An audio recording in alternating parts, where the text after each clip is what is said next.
is Rico, man, and I'm back with another video, man. Y'all see what we got going on, man. Trap Geek that dropped another video, man. Y'all already know when he drop, gotta react to it, because he barely drop every now and then, and when he do, you already know how it's gonna be. So other than that, man, y'all see what the title is. The Disney World, well, y'all can't see the title. Oh, well, yeah, on my video, obviously, duh. The Disney World RICO inside the largest crew takedown in Florida history. So you already know what time it is, man. If you're brand new to the channel or you've been watching videos on the channel but not yet subscribed, hit that subscribe button now. Don't forget to tell your family and friends about the channel as well. Hopefully they become supporters of the channel. And make sure you guys smash that like button and comment on the video to help the video get recommended to a larger audience of people and hopefully bring in new supporters to the channel as well. And don't forget to turn on post notifications so you guys can get notified when I drop new videos. And be sure you don't miss out on new videos that I drop.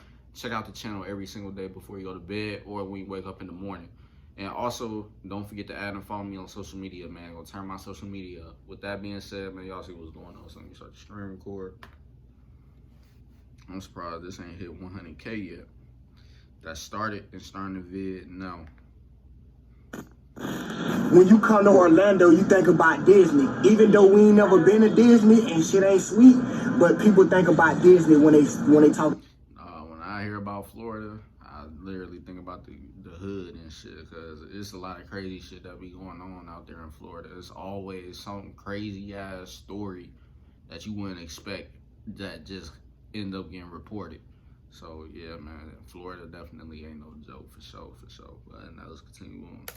Talk about Florida. When we think of Orlando, we think of Disney World, we think of Orlando Magic. Why everybody get that concept of Disney and all that? I don't know. I guess that's just how they see it from the outside. Well, the FBI typically doesn't telegraph our moves. What I can tell you is that these two gangs, the 438 gang and the Army gang, have got our attention now. The other 5 already in custody are responsible for nearly $2 million in stolen property, 59 stolen vehicles, and 19 stolen firearms. The prominent people at the top, just between those 8 people, they're responsible for 230 felony charges. Jaquavius Smith, better known as Glokknine, just him himself has been arrested for 52 felonies. Yeah, we already know his history, man. He's just been constantly in and out of jail, even now currently in jail. Like, I feel like if he would have sat down somewhere or went to another state, got out of Florida, period, and just focused on his music and shit, he'll definitely be a top artist right now. But fortunately, the street life and the people around him and the shit he is used to being in Florida pretty much knocked him off his shit. I ain't gonna lie to y'all. Y'all pretty much already know how it is with him and his music career shit. And I think it was even a time where he went a whole year where he ain't posting no new music after he had one summer, I believe, 2017, where he was just dropping heat, and then out of nowhere he just, because of getting into trouble with the law and shit, couldn't drop music, and he ain't dropped music for almost about a year. But I'm pretty sure it's probably like 2 years now. But y'all comment down below when's the last time he dropped, because I low-key ain't never been checking for his music for a while, man, just because he haven't been consistent. So y'all let me know what's the current status of like what his music and shit is. Like, did he drop anything in the past year or so?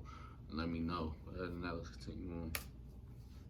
Hi, what is up everybody? It's been far too long. The last episode was in Florida, and for this video, we gotta return there once more. This time to Disney World's Orlando, where folks witnessed one of the largest RICO cases in state history, Operation X, take 34 people down from 2 separate crews. To show you what this looks like, the entire Bobby Shmurda and GS9 indictment was 63 pages. This RICO case in Florida is 700 pages long, with the feds stalking people at concerts and putting informants in place to make controlled phone calls. One side, AFNF, or the Army Gang, is led by the popular rapper Glokknine. The face of the other side, 438, is well-known rapper Hotboii. Both of them were good friends coming up in the industry together till it all went left, escalating into this year-long war that came crashing down quick, with folks hanging out the windows of cars, wielding AK-47s in broad daylight, hitting daycares. And I never even knew it was a connection between him and Hotboii this whole time. I never knew that.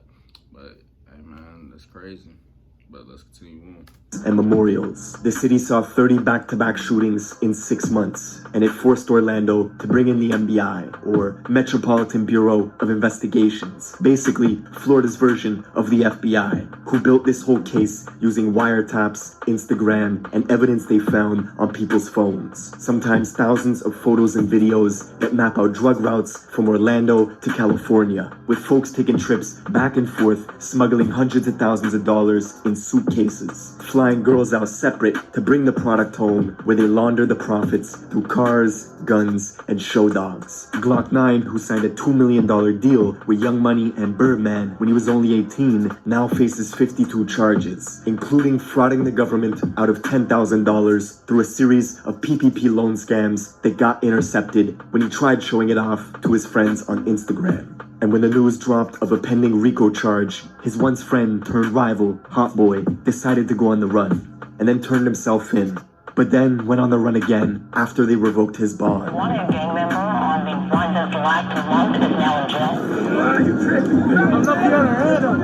jail. We're getting into all this, but first, check out my song of the day. This is a new one from my guy Millies. Let's go. A lot of rappers richer than me. I didn't even know that he literally told that shit on camera. He said, I'm low-key on the run, bro. Hell no. And we gotta travel to the tourist capital of America, home of Walt Disney Entertainment, with 70 million visitors. Want to make buying a new or certified pre-owned vehicle faster, easier, and more enjoyable? It's time.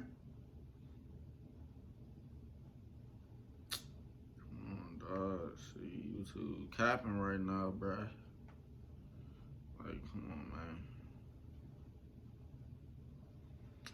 Hold on, y'all. This shit capping right now. I don't know why.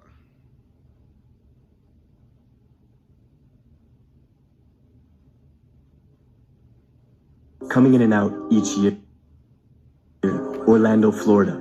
But there's a part of the city they don't show. I'm not editing none of that out either, man. I keep my shit raw now.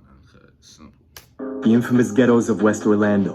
Backcountry roads, dry industrial land with scattered housing complexes and homes. It may not look like much, but it got so bad in the 80s and 90s, they gave it the nickname Warlando. It's a war going on in Orlando, and I'm not saying like a big war, it's just a war amongst ourselves and all this killings. But 3 artists from there were making a way out. Glokknine, Hotboii, and Poody, each from a different neighborhood with a unique Florida sound. And where most cities have problems when 3 artists are coming up, these 3 were helping each other, sharing blog connections on WorldStar and Say Cheese TV, making songs together. We always like tied in, bro. Like we was like brothers. We sleep with these jits, like every day be around these same jits. I don't know, shit when left. Yeah, that shit when left. The first to really blow up was Glokknine, with his massive song called 10%, hitting 35 million views the summer of 2018. He had such a raw talent and energy that 2 months later, Birdman and Young Money would sign him to a $2 million deal. It inspired his friends Hotboii and Poody to take music more serious. But Glokknine was unpredictable. He was wild. You tell him there's rules, he was breaking them. So it wasn't summer 2017, it was summer 2018. And that was pretty much when I just moved out here in Arizona. Actually, no, that was after the summer because I didn't come out here till like September of 2018. So yeah, it was around that same time when he was still pretty much dropping shit. Now let's continue on. You have been in jail more than 10 times? Yeah. You're 18 right now? Yeah. You've been in jail 12 times? Yeah. Arrested for everything from possession of burglary tools to guns, he went from stealing cars in GTA at 11 to snatching real cars at 13. And after signing this $2 million deal with Birdman, Glokknine was getting picked up twice a year and beating every case thanks to Young Money's private lawyers. He even bragged through text messages about being out on 4 separate bonds at once, thanks to his defense attorney. My family, like, all they know, I get in trouble. I'm a hothead. I'm gonna crash. They don't understand me. They don't get what I was doing it for. 2018, the year he blew up, his friend Hotboii was serving 2 extra years in a Florida detention center for wrecking the place. But one day they gave him a 24-hour pass to go home, and he went straight to the studio to record music with Glokknine and Poody, creating this song Hooligan, which would have been a massive record, except they would never release it. Glokknine was burning bridges left and right. He had a falling out with SayCheeseTV, one of the largest bloggers and platforms to exist, who was promoting him. Pussy, you don't got more money than me. Pussy, you ain't gonna last long no way, nigga. That's why your own niggas switching up on you, cause that money getting to your head. You haven't made it yet, bro. By the time Nah, I never knew that whole situation happened and shit. Some of this shit is definitely new information to me, but that's crazy. Hotboii got out of juvie, on the outside, Glokknine and Poody started going at each other, leaving Hotboii caught in the middle. Why is there no Hotboii Glokknine records, no Poody Hotboii records? Shit just went up. Shit went up. You being cool with both of them, do you think you could kind of squash that beef? I tried. You tried before? Yeah, I tried. Yeah. That shit dead. But with the release of these RICO papers, the feds... Sometimes it be like that, man. Sometimes some of the shit that happened, it probably ain't no reconciliation coming from it, just because of the simple fact one person or other persons might not be thinking the same way about shit and trying to solve shit. They just in their ways, they like, nah, fuck all that, we fall out, it is what it is. If we see each other or whatever the case is, it's just that. It ain't no, oh yeah, we could become back cool and shit. Nah, it ain't none of that. But some people is just like that. You can't really do nothing about it after that. It's just, you gotta leave it as it is, what it is. But other than that, yeah, man, if they probably would have changed how that shit went, they probably would have been still cool to this day and dropping bangers. But other than that, like I said, man, they just got other shit going on that they probably felt like, nah, it ain't no coming back from that. But now let's continue on. Let's paint a picture of a bunch of crews competing to further their own interests. It wasn't just music they were into. It was all sorts of money schemes in the criminal underworld they had hands in. Glokknine had his own clan, All Friends No Family, or AF&F, who mainly stay in the Mercy Drive area of West Orlando, which they say was built on a cemetery. It has mandated 24/7 police patrols, and AF&F was organizing like a war was about to happen, texting each other gang structures and rules. They had a system where a female associate would legally purchase guns for everybody in the crew who was a convicted felon. And when a Kentucky rapper named 2K Baby came to visit Orlando, AF&F robbed him of his jewelry, taking the grills from his mouth, his money, then went on Instagram Live at the Mercy Drive apartments, challenging his folks to come get it back. This the only way you gonna come in, the only way you gonna pull out. What you gonna do? Let me see where you at. You already putting the bridge, bro. The bridge, the same place this shit happened at. 14 Mercy Drive. Exactly. Hey, my homeboy said he wanted a chain back, How much y'all gonna spend for it? By October of 2019, the tension with the various crews was rising. Poody dropped this song, Address It, a freestyle where he was dissing Glokknine, saying they both bleed the same and that it was war. And right around then, the Orlando police began putting in surveillance early. They knew shit was starting to boil over. Equally, the crews knew they were being watched. They even set up counter surveillance to watch the feds watching them, posting videos to Instagram with middle finger emojis pointed at hidden squad cars in the bushes. And by the time 2020 rolled around, there were agents watching Hotboii at all his concerts, with officers stalking Instagram feeds as well because they couldn't believe the money people were pulling in. Moral of the story, just don't beef on the internet. It's just that simple, man. So they easily could have just FaceTime each other offline and kept it out of the public and shit. But I don't know what it is though. Like, I just don't get it. Like, why beef on the internet for everybody to see? Because at the end of the day, everybody ain't meant to be seeing what y'all got going on and why y'all beefing and shit.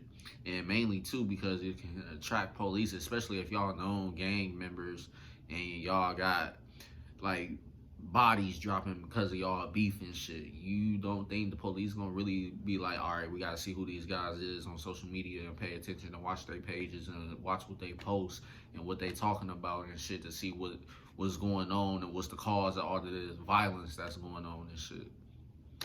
But hey, man, social media the downfall. Hey, if you work a 9 to 5 and you want out, check this out. Hey, how much money did you make last week?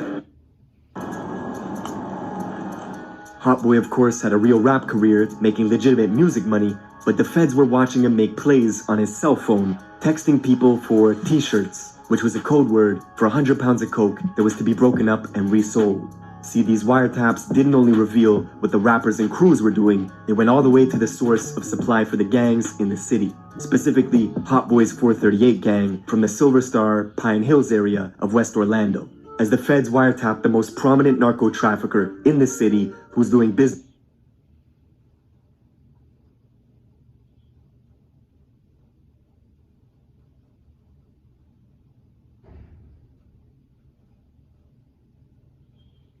with them, an Orlando kingpin who bi-weekly was smuggling bulk US currency to the tune of 200 grand in suitcases and using girls as mules to fly that product back from Cali and resell in Orlando. The feds intercepted texts where they were telling each other to save these messages as a reminder, because they were about to be millionaires. But with the feds monitoring warehouses, dodging lookouts left and right, the beef between Glokknine's side and Poody and Hotboii was really about to escalate a few months later in April, at a house party where Glokknine's best friend would shoot Hotboii's right-hand man, Wolf Luma, killing him.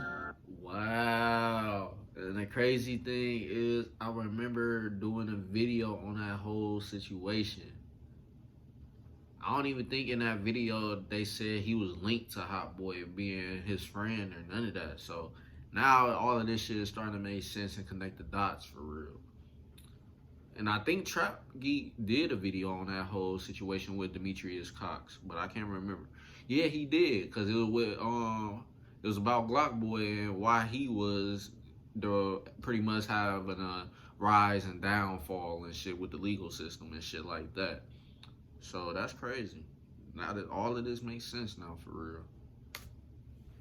This was Poody's good friend too. The event brought Hotboii and Poody much closer.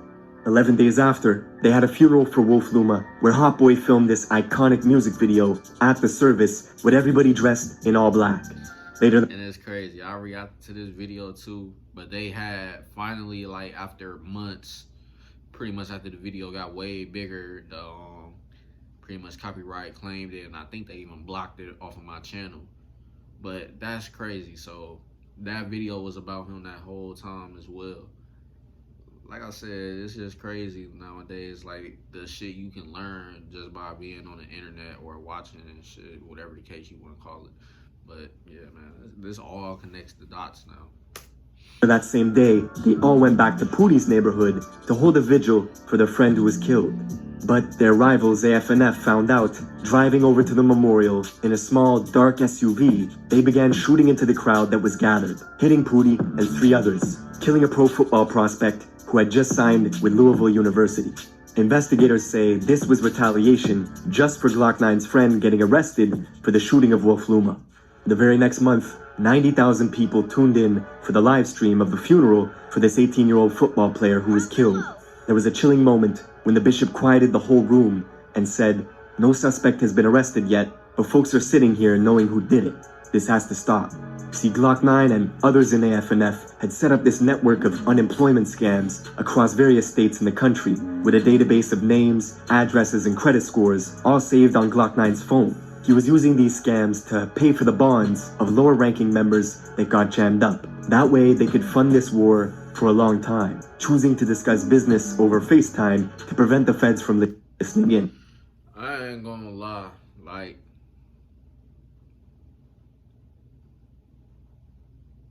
why not use social media to make money? I'll be wondering, like, do these people really think about that, or did they just say, nah, fuck it, we just gonna do all the illegal shit that we could possibly think of that can make us hella money and shit? Because think about it, if you a rapper, because even now you starting to see some artists that's in the main industry, even street artists got YouTube channels and shit now. T Grizzly got one with his girl and they son, they newborn that they just had not too long ago, and they pretty much be posting and getting views and stuff and making money off of YouTube as well. So I don't see why some of these guys, knowing that they got a huge support base following or whatever you want to call the people that support them and stuff like that. I say supporters because supporters a lot of the times, like the way I look at it as, if you didn't have these supporters, you pretty much wouldn't have the lifestyle you got. So I call them supporters. I wouldn't call them fans. But fans is not a bad word either to label your supporters. But it's just depending on how you feel about it. But like me, I'm gonna call my supporters just supporters. Like y'all, the reason why I'm doing what I'm doing, pretty much at the end of the day. So, but yeah. Anyway, back on topic.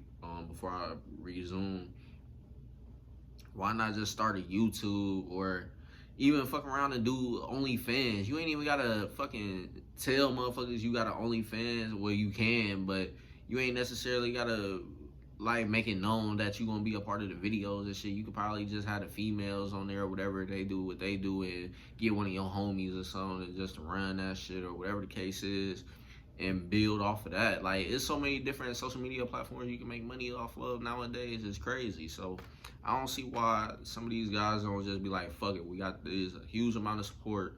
Why not just monetize our Facebook accounts? Why not monetize a Facebook page, whatever the case is, an Instagram page, a Twitter page, OnlyFans, a YouTube channel? Like, why not just do that shit?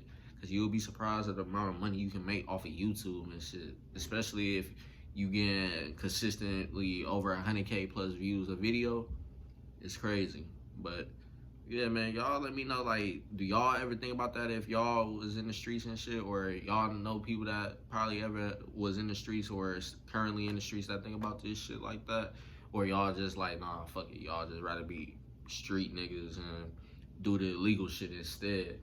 Because I know it's a lot of stuff going around too with about people doing social media and YouTube in general and stuff like that. Like, you get labeled a certain person. Like, I don't know what it is though, man. Y'all just let me know down below. But y'all pretty much get what I'm saying. But I'm gonna continue on, and it's probably gonna be my last time pausing for sure, just because I don't want this video to be longer than what it is now. Both the 438 gang and AFNF had hierarchies and subsets. Both of them were competing as the feds watched 438 members boast through text message that they had enough money and guns to do what they wanted, and that made AFNF jealous.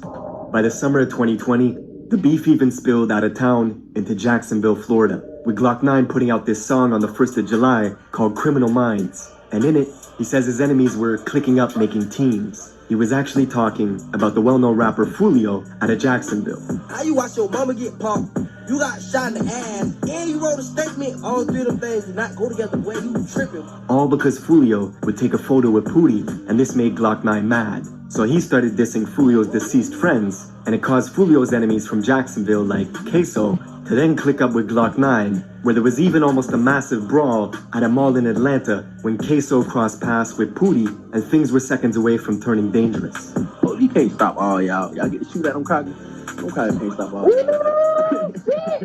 Oh, what is this talking about? Yo, ass, they running up on niggas' ass in the mall, boy. But back in Orlando, the OPD was concerned there would be a string of shootings very soon, and they were right.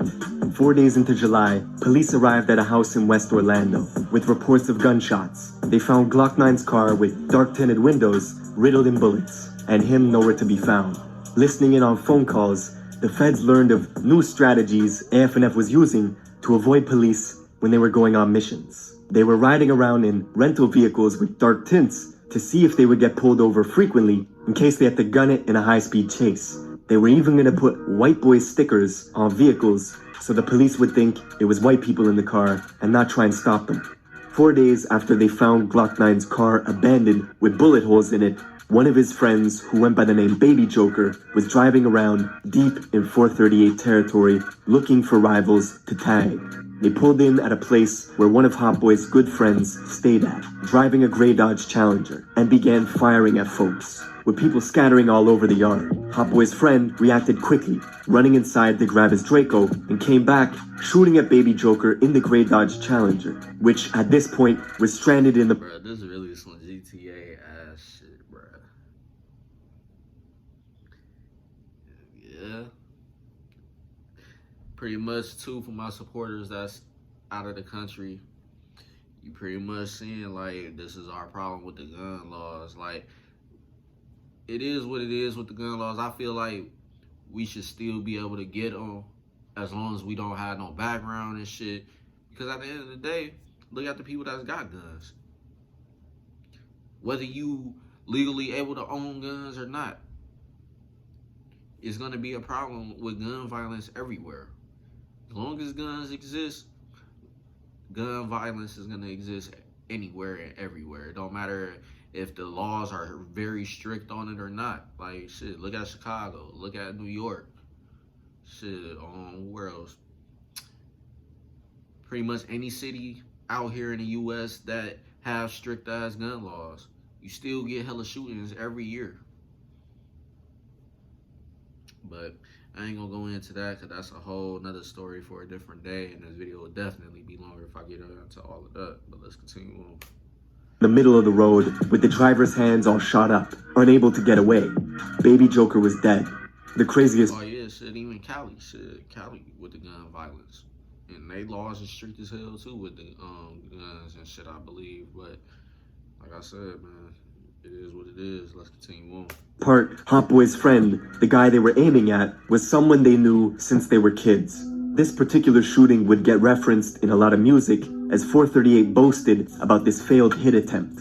In his song Left Lonely, Hotboii tells Glokknine directly, "Your little stepper ran down and he died." Hotboii was blowing up and doing songs with Lil Baby. He even signed to 100K Management, the same guys who managed King Von and YNW Melly.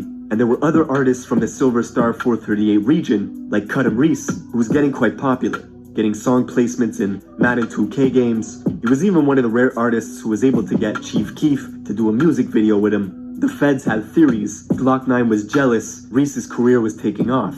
One day, Glokknine blasted over to Reese's house with... Low-key, I'm just now thinking about it. I think I did see that video with Chief Keef and Kuttem Reese before. But other than that, I'm gonna have to definitely go listen to that again. But I definitely think I did remember listening to that like a while ago. Not like when the fuck did Chief Keef start linking with niggas and doing songs and shit. But it is what it is, though. Let's continue on the song. The video is almost over.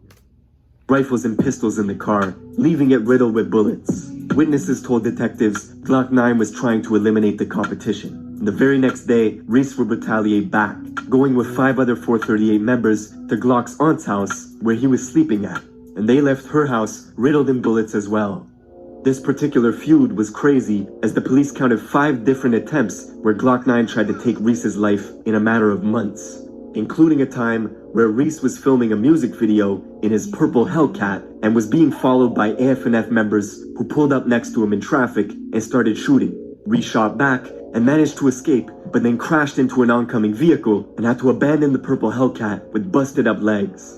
With all this death and violence happening in the city, Orlando finally hit up the Metropolitan Bureau of Investigations for help. They needed 18 different agencies to collaborate, and the tipping point, of course, was the infamous shootout at the Millennium Mall. If you want the city to act, do something where their money is at risk, in a public space with loads of businesses and wealthy people.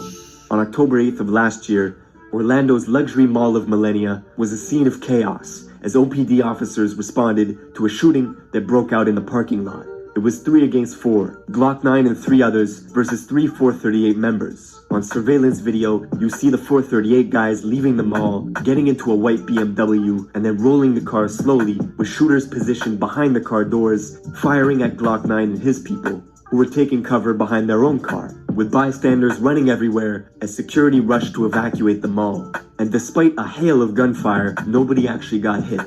But now, the feds were getting more search warrants and surveillance than ever before, confiscating cell phones left and right, where they found people's internet history, how to turn semi-automatic guns into fully automatic guns easily, numerous Google searches on phones, looking up specific shootings that... I ain't gonna lie, I looked that shit up my damn self, shit. I'm a Glock boy for real, but yeah, man, that's just crazy, man. Like I said this in another video for the UK reaction I did. Low-key, I can't even think of what I said in that video. At the end of the day, man, this shit is just crazy as fuck. Oh yeah, I know what I said. 12, it's gonna be looking real scary in the near future. I ain't gonna lie to y'all. With the shit that's going on, this only gonna make them intensify on certain shit that they be doing to the black community, and it's gonna get ugly. Like, they gonna be fucking with motherfuckers a lot more, especially if they know you from the hood and you a gang member or whatever the case is, and you got shit going on, they definitely gonna be on motherfuckers' ass 24/7 heavy. Like, it's gonna be to the point you definitely can't live comfortable no more at all. Like, everything you do is gonna be uncomfortable. As soon as you take a step out your crib, uncomfortableness. You feeling like motherfuckers probably watching you, plotting on you, and all type of shit. You can't even really use your phones like you want to no more because of the simple fact, as soon as they see that your name pop up somewhere at a mobile carrier or a person that might be related to you possibly and shit like that, they gonna be, make sure we pay attention to them phone numbers and shit. Make sure motherfuckers ain't on there plotting, being sneaky, and trying to do some illegal ass shit.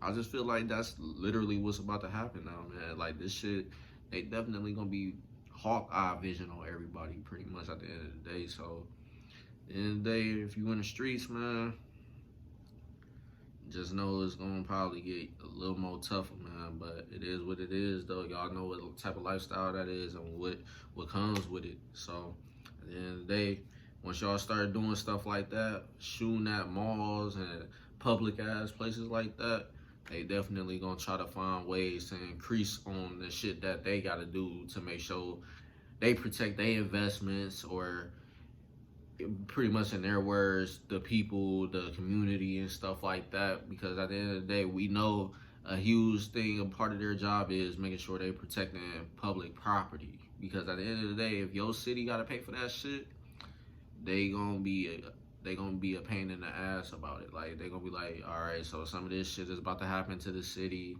all type of crazy ass taxes and all type of weird ass shit gonna be going on, and motherfuckers gonna be mad as fuck because the people that's working legal jobs and shit, they also get pretty much fucked up with the shit that they gotta do now because y'all fucking up the city, y'all fucking up property, y'all fucking up places that's supposed to be good. Now y'all got give all of this bad reputation and shit going on around the city and shit like that, making it hard for motherfuckers to be like, yeah, I don't even know if I want to go over there because they just had this going on. So like I said, man, money definitely plays a big role into the way the police operates and the law in general, because at the end of the day, they also depend on these businesses to thrive so that they can also do what they got to do for their law enforcement and shit like that to be able to afford what they got and stuff like that. So that's all I'm gonna say on that. But let's go ahead and get this video over with. That happened in the Central Florida area. Meanwhile, the police were meeting with confidential informants who knew all about the 438 gang, their members, their inner workings, everything.